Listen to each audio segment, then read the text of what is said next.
Hello, I'm HHS Deputy Secretary Jim O'Neill. I'm here with Assistant Secretary Alex Adams. Alex oversees the Administration for Children and Families. Intrepid journalists have made shocking and credible allegations of extensive fraud in Minnesota's child care programs. We believe the state of Minnesota has allowed scammers and fake daycares to siphon millions of taxpayer dollars over the past decade. My office, ACF, provides Minnesota $185 million in child care funds each year. That money should be helping 19,000 American children, including toddlers and infants. Any dollar stolen by fraudsters is stolen from those children. Yesterday, I spoke directly with the director of the Minnesota Child Care Services Office. She could not tell me with confidence whether those allegations of fraud are isolated or whether there's fraud stretching statewide.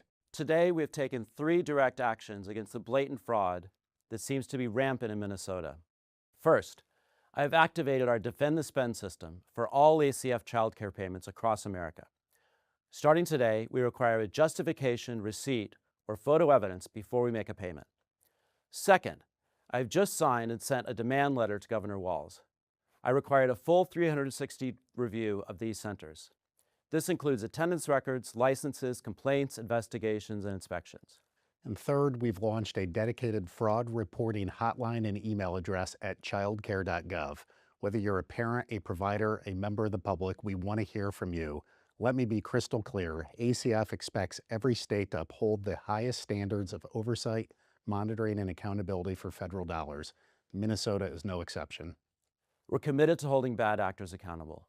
Regardless of rank or office, anyone who's involved in perpetrating this fraud against the American people should expect to be prosecuted to the fullest extent of the law.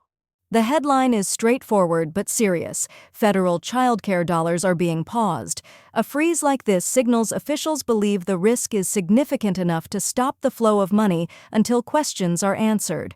When fraud enters the picture, it's no longer a policy disagreement, it's an enforcement issue.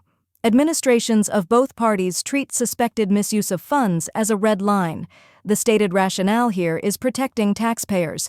From the administration's perspective, pausing funds prevents additional losses while investigators determine what went wrong and who's responsible. This puts Minnesota under intense scrutiny. The pressure now shifts to state officials to demonstrate compliance, tighten controls, and show corrective action. Fast. Here's the hard part. Freezes don't just hit spreadsheets. Child care providers operate on thin margins, and families rely on subsidies. Enforcement actions can have real-world ripple effects. This move fits a broader enforcement-first approach. Cut off funds first, demand answers, then restore funding if and when safeguards are proven. Supporters say this is exactly how oversight should work. Critics argue kids and families shouldn't be caught in the crossfire. That tension is central to this debate. Typically, the next steps include audits, documentation reviews, and corrective plans. Funding can be reinstated, but only after officials are satisfied controls are in place.